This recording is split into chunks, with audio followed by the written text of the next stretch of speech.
What's going on YouTube? So PlayStation has finally announced their answer to, Game Pass from Xbox and Microsoft. Evolution of PlayStation Plus, apparently. So we're going to be going over the new tiered system that they're going to be introducing in June of this year.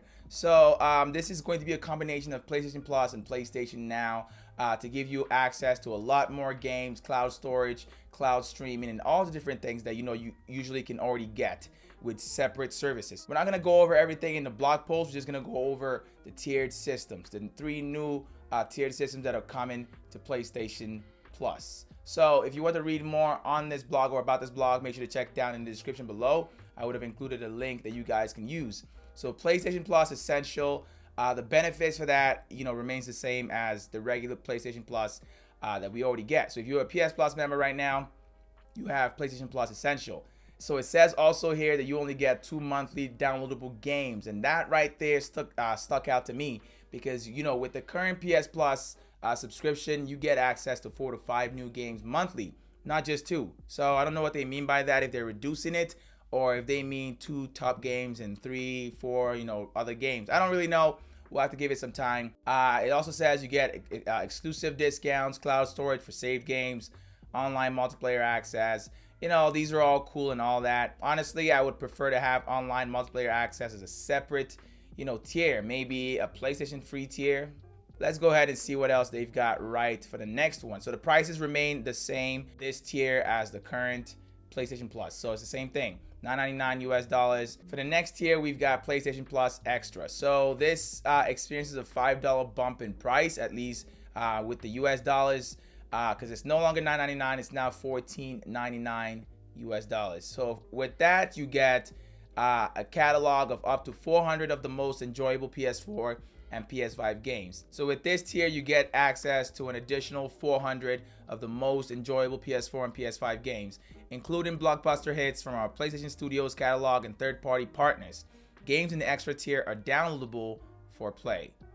So from what I can see here, we're going to get games like Spider-Man, Miles Morales, Returnal, God of War, maybe not day one releases, but top tier AAA games that, you can download and play. So this tier might actually be worth it, for most people. At least that's what I think. I'm actually predicting that this tier is going to be the one that most people are going to subscribe to, because if you're subscribing to PlayStation Plus, like the regular PlayStation Plus, the Essential tier, that's not worth it. You're not getting anything for $9.99. You're really just getting multiplayer access, because the games they release are trash. They're terrible. Let's be honest. But if you get the extra, at least, yeah, you go up by $5, but at least you get access to top, AAA games from PlayStation Studios. So that's not bad right there. But honestly, is it worth it? Is there value in it? I think that's subjective. I think that's based on different opinions. Let me know down in the comment section if you consider the PlayStation Plus Extra a good value, or if you're going to be subscribing to it. So for the final tier, the PlayStation Plus Premium, this one offers all the benefits from the Essential and the Extra tiers.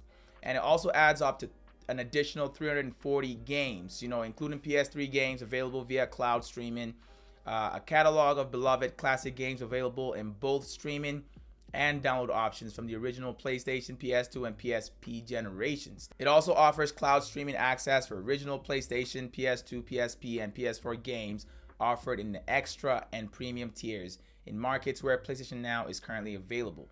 Customers can stream games using PS4 and PS5 consoles as well as a PC.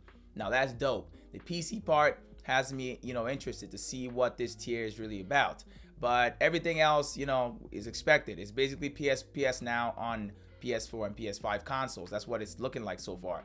Time-limited game trials will also be offered in this tier, so customers can try select games before they buy. So you're still gonna go ahead and spend, another $90 to buy that day one game that they've allowed you to try with the premium membership. So the value in this, honestly, is only in the classic games, and that's if you care about that stuff. Backward compatibility. Me personally, once I play a game, it's a wrap. It's like GTA 5.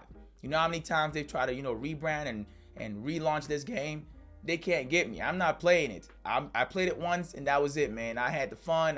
I will not be playing the same game 20 times over. Forget it. I know some of you guys out there will actually appreciate this tier, the premium tier, because you love classic games, which is okay. There's nothing wrong with that. We're all different people. Just so you know, you can also download all of the classic games onto your consoles to play them. So it's not only going to be streaming. So with this tier, there's an extra bump of $3 in price. And I'm only referring to the American price in here. So $17.99 monthly for this tier. There's one last tier, and it's the PlayStation Plus Deluxe for select markets. So this one's for markets without cloud streaming at all. So you essentially get everything with the premium tier at a lower price, except the streaming. So no cloud-based gaming, and this tier was implemented for, you know, countries or regions that don't have access to cloud-based gaming. So this caught my eye right here. It says at launch we plan to include titles such as Death Stranding, God of War, Marvel's Spider-Man, Miles Morales, Mortal Kombat 11, and Returnal.